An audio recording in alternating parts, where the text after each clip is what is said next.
नमस्कार दोस्तों, stock market studies में फिर से एक बार आपको बहुत-बहुत स्वागत करता हूं। तो आज मैं फिर से आपके सामने कुछ इंपॉर्टेंट कंपनी का अपडेट शेयर करने वाला हूं। तो इस वीडियो को पूरा लास्ट तक देखना। सबसे पहले मैं डिस्कशन करूंगा एक रेलवे गवर्नमेंट कंपनी के बारे में जिसका नाम है आईआरएफसी। देखिए आईआरएफसी बेसिकली इंडिया के सबसे एक पॉपुलर रेलवे कंपनीज है, रेलवे गवर्नमेंट कंपनी है। क्यों? क्योंकि देखिए रेलवे जितने सारे कंपनीज है उसके ऊपर जब किसी कंपनीज को लोन लेने का जरूरत है वो डायरेक्टली आईआरएफसी के पास ही जाते हैं। ऐसे नहीं कि आरएफसी पूरा का पूरा लोन दे देते हैं, वो बाकी बैंक से भी लोन लेते हैं। तो बेसिकली कंपनी आरएफसी से ही लोन देते हैं क्योंकि आरएफसी का जो एनपीए का जो परसेंटेज है वो एकदम मतलब ना के बराबर है। इसका 100% मार्केट से वो पैसा उठा पाते हैं। एक ही रीजन के बेसिस पे वो है, जितने सारे कंपनीज को वो लोन देते हैं वो सारे के सारे गवर्नमेंट और रेलवे कंपनी से। और रेलवे में लोन्स डिफॉल्ट होने का चांसेस बहुत कम है, तो जिसके कारण इस तरीके से हालत आपको देखने को मिला। तो बाकी इस कंपनी के ऊपर एक चीज को नोटिस करेंगे कि मार्केट कैप वाइज इस कंपनी के मार्केट कैप जो है वो 2,50,000 करोड़ के आसपास मार्केट कैप है। और कंपनी के स्टॉक के पी रेशियो कितना 38 और कंपनी के इंडस्ट्री पी रेशियो 28। तो ओवरऑल इसका पी रेशियो थोड़ा सा हाई है। इतना हाई है एक बार आपको देख लेना चाहिए। कंपनी का पी रेशियो आज टॉप लेवल में है, एकदम पीक लेवल में है। खुद का जो पी रेशियो का एवरेज है वो 6.3 है, मतलब कंपनी का वैल्यूएशन बहुत ज़्यादा है। सरकारी कंपनी में इस तरीके से पी रेशियो होना बहुत ज़्यादा हाई रिस्क ही होता है, क्योंकि इतना वैल्यूएशन में वो कभी भी काम नहीं कर रहे थे, आज फर्स्ट टाइम काम किया है। तो मतलब कभी ना कभी करेक्शन भी होने का चांसेस है। अगर मैं इसका पेयर ग्रुप से बात करूं तो आप खुद ही देख सकते हैं आईआरएफसी इंडिया के नंबर वन कंपनी है। और नंबर वन कंपनी होने के बाद भी कुछ पॉइंट्स को मैं आपके साथ शेयर करूंगा। जैसे देखिए कंपनी का सेल्स का ग्रोथ वो 4.51% है, मतलब कुछ खास नहीं है। जो एवरेज इस सेक्टर में जितने सारे कंपनीज है, टोटल 7 कंपनी है, टोटल 7 कंपनी से अगर एवरेज देखा जाए तो सेल्स का ग्रोथ 20% था। अभी मतलब सेल्स का ग्रोथ एवरेजली सारे कंपनीज का 20% है। और आईआरएफसी का खुद का जो सेल्स का ग्रोथ है वो 4.51 है, मतलब बहुत कम है। हाँ, प्रॉफिट ग्रोथ ठीक है, प्रॉफिट ग्रोथ 33% है, जो इसका एवरेज 20% के आसपास है। तो ओवरऑल कंपनी का सेल्स कम हुआ मगर प्रॉफिट अच्छा हुआ, और यही कारण की वजह से कंपनी अभी भी स्टेबल है। अगर दोनों ही कम हो जाते तो कंपनी का स्टेबिलिटी खत्म हो जाती। तो कहने का मतलब है कि इस सिचुएशन को आप यहाँ पे समझ रहा है कि किस तरीके से कंपनी का हालत हो चुके हैं। अभी देखिए कंपनी का क्वार्टरली रिजल्ट तो आया नहीं, तो रिजल्ट आने के बाद ही चर्चा करूंगा। उससे पहले रेशियोज के आपके साथ शेयर कर लेता हूँ। देखिए डेटोस जो डे होते हैं वो कंपनीज के ऊपर जीरो था। वो लास्ट 2022 एंड 2023, मतलब 2022 और 2023, ये दोनों सालों में देखा है तो कंपनी का जो डेटोस डे है वो थोड़ा सा वीकनेस यहाँ पे देखने को मिला, थोड़ा सा वीकनेस देखने को मिला। और उसी हिसाब से बात करूं तो कंपनी के जो कैश कन्वर्जन साइकिल्स है वो भी देखा जाए तो कंपनी के ऊपर सेम टू सेम देखने को मिला है। अभी एज ए इन्वेस्टर के हिसाब से बात करूँ तो इन्वेस्टर के हिसाब से बात करूँ तो देखिए एफएस और डीएस के पास कुछ होल्डिंग्स नहीं है। क्यों नहीं है? क्योंकि प्रोमोटर खुद अगर 86% होल्डिंग लेकर चलेंगे तो कंपनी के प्रोमोटर के पास इतना होल्डिंग होने के कारण क्या सही में कंपनी के ऊपर आगे बढ़ने का दम होगा? बिल्कुल नहीं। तो पहले इस चीज़ों को आपको समझना पड़ेगा, पहले इस चीज़ों को आपको समझना पड़ेगा कि एक्चुअली कंपनी में दम है कि नहीं। तो दम है ऑब्वियसली, क्योंकि प्रोमोटर ने ज़्यादा होल्डिंग रखे हैं तो इसलिए एफआईएस और डीएस ने माल नहीं उठाया। जब प्रोमोटर माल बेचेंगे तब माल उठाएंगे, तो कितना माल बेचने वाले हैं? देखिए सेबी के रूल्स के हिसाब से 75% से ज़्यादा होल्डिंग्स प्रोमोटर के पास नहीं होना चाहिए। तो ओवरऑल अगर 75% के बाद अगर होल्डिंग को बेचा जाए तो 11.36% का होल्डिंग यहाँ पे बेचा जाएगा। तो मुझे लगता है जो सिचुएशन बना है उस सिचुएशन के बेसिस में कंपनी में एक अच्छा खासा जर्नी होने के लिए आगे बढ़ने के लिए काफ़ी होगा। बाकी आपके क्या ओपिनियन है जरूर मुझे कमेंट्स करके बताना। तो नेक्स्ट जो कंपनी है, सॉरी इस कंपनी का एक बार चार्ट आपको दिखा देता हूँ क्योंकि चार्ट के ऊपर एक इंपॉर्टेंस पॉइंट बाकी था। देखिए एक कप तो बने, उसके बाद एक हैंडल बने, दोबारा हैंडल बने, फाइनली यहाँ पे क्या हुआ आप देख सकते हैं, फाइनली यहाँ पे ब्रेकआउट हुआ और उसके बाद ब्रेकआउट कन्फर्मेशन भी हुआ। तो कन्फर्मेशन होने के बाद एक बार मैं इंतजार करता हूँ रीटेस्ट करने के लिए। फाइनली रीटेस्ट किया, यहाँ से कंपनी बाउंस कर सकते हैं, यहाँ से कंपनी ऊपर जा सकते हैं। अगर यहाँ से ऊपर गया है तो कहाँ तक जाने का चांसेस है? 260 लेवल तक जाने का चांसेस है।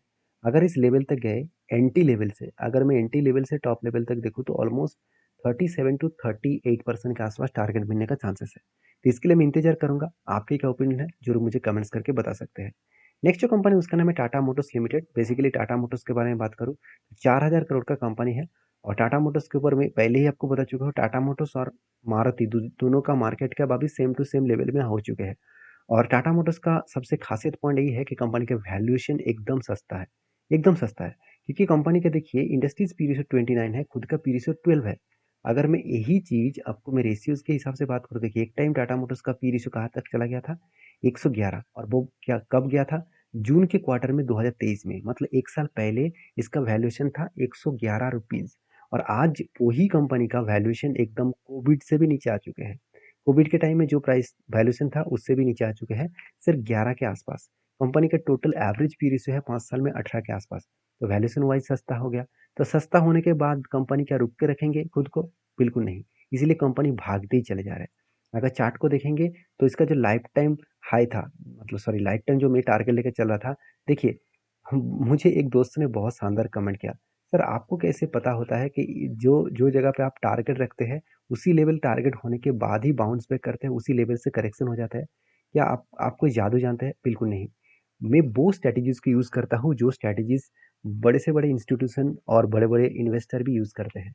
इसलिए मैं आपको बार-बार बोला हूँ कि मैं जो स्ट्रैटेजीज़ को यूज़ करता हूँ, इस स्ट्रैटेजीज़ को आप बैक टेस्टिंग करके देखिए। एटलीस्ट लास्ट 10 ईयर्स को बैक टेस्टिंग करिए, पीछे जाकर देखिए क्या इस तरीके से स्ट्रैटेजीज़ में सही में दम है, उसके बाद काम करना। मेरा मकसद ये नहीं कि मैं आपको कोई रिकमेंडेशन कर दूँ, चलो इसके ऊपर बाय करो, उसके ऊपर सेल करो, ऐसे बिल्कुल नहीं। मैं आज वीडियो बना रहा हूँ, कल अगर वीडियो बंद कर दिया तो आप रिकमेंडेशन के हिसाब से अगर काम करते रहेंगे, तो बाद में तो आप काम नहीं कर पाएँगे। तो इसके लिए आप पहले खुद ही सीख लीजिए कि एक्चुअली आपको करना क्या है, आपको किस तरीके से स्ट्रैटेजीज़ को यूज़ करना है। तो इसीलिए आपको बैक टेस्टिंग करना पड़ेगा। क्योंकि जब मैंने एंट्री लिया था, कुछ तब टाइम ऑफ पीरियड था अराउंड 2023 साल जुलाई मंथ, मतलब 1 साल पीछे। तो 1 साल के बाद मुझे पता नहीं था कि 1 साल के बाद ही कंपनी टारगेट अचीव करेगा, और वो भी कोई छोटा-मोटा टारगेट नहीं है। ऑलमोस्ट एंट्री लेवल से अगर टारगेट तक देखूँ तो ऑलमोस्ट जो टाइम ऑफ पीरियड गया 380 दिन के आसपास, और 86% का रिटर्न दिया। तो मुझे लग रहा था तो ये टारगेट पाने में मुझे शायद 2 साल भी लग सकते थे, मतलब लगने का चांसेस था। मगर 1 साल में टारगेट मिलेगा ऐसा मैं सोचा नहीं था। और 1 साल में 89% 86% का रिटर्न, ये मेरे लिए बेस्ट रिटर्न है। क्योंकि सिर्फ मेरे लिए नहीं, जितने सारे लोग शायद काम किया है तो उसके लिए बेस्ट रिटर्न है। हाँ, मैं पेशेंस के साथ बना रहा। मुझे बहुत बार बहुत सारे दोस्तों ने कमेंट्स किया, सर यहाँ से कंपनी होल्ड कर रहा है, नीचे आ रहा है तो यहाँ से बिग क्रैश हो सकते हैं, आपको फिर से लॉसेस हो सकता है। इसको इसको देखकर मैं मतलब एग्जिट नहीं किया, इसको देखकर मुझे टेंशन नहीं हुआ। तो टाटा मोटर्स के ऊपर मेरा भरोसा था कि वो टारगेट तक जाएगा, तो फाइनली टारगेट अचीव होने के बाद ही देखिए यहाँ पे प्रॉफिट बुकिंग शुरू हो चुके हैं। तो मैं इस कंपनी के ऊपर बुलिश था। अभी फिलहाल के लिए मेरा कोई ट्रेड नहीं है। हाँ, एज ए इन्वेस्टमेंट पर्पस में मेरे पास होल्डिंग्स है, तो मैं जरूर इसके ऊपर कंटिन्यू करने के लिए सोचूंगा। तो नेक्स्ट जो कंपनी है उसके बारे में बात करूँ, उसका नाम है मदरसन सुमी वायरिंग्स लिमिटेड। तो basically Motherson Sumi wirings limited एक ऐसे कंपनी है जिसके ऊपर मैं ज़्यादा से ज़्यादा ट्रस्ट इसीलिए करता हूँ क्योंकि इस कंपनी के ऊपर जिस तरीके से बिजनेस है, जिस तरीके से इसका परफॉर्मेंस है, कंपनी आगे बढ़ने के लिए बहुत ज़्यादा हेल्प कर सकते हैं। तो इस कंपनी के ऊपर अगर मैं क्वार्टर रिजल्ट के बारे में बात करूँ, तो इसका डेट अनाउंसमेंट हो चुके हैं। 5 ऑफ अगस्त में कंपनी रिजल्ट पब्लिश करने वाले हैं, और रिजल्ट के दिन ही पता चलेगा कि कंपनी कितना आगे बढ़ने के लिए तैयार हो चुके हैं, क्योंकि कंटिन्यूअसली कंपनी का प्रॉफिट ग्रोथ ठीक-ठाक है। हमेशा कंपनी प्रॉफिट को मेंटेन करके चल रहा है, क्योंकि पिछले सालों में जो प्रॉफिट था, इस बार उससे भी कई गुना ज़्यादा प्रॉफिट हुआ। तो परसेंटेज वाइज़ अगर मैं ईयर ऑफ ईयर बेसिस देखूँ, तो कंपनी का सेल्स लास्ट 3 ईयर्स को बीट नहीं कर पाए, मगर प्रॉफिट ग्रोथ लास्ट 3 ईयर्स को बीट कर पाए हैं। तो मतलब लास्ट 12 मंथ मतलब टीटीएम का मतलब है 12 मंथ्स।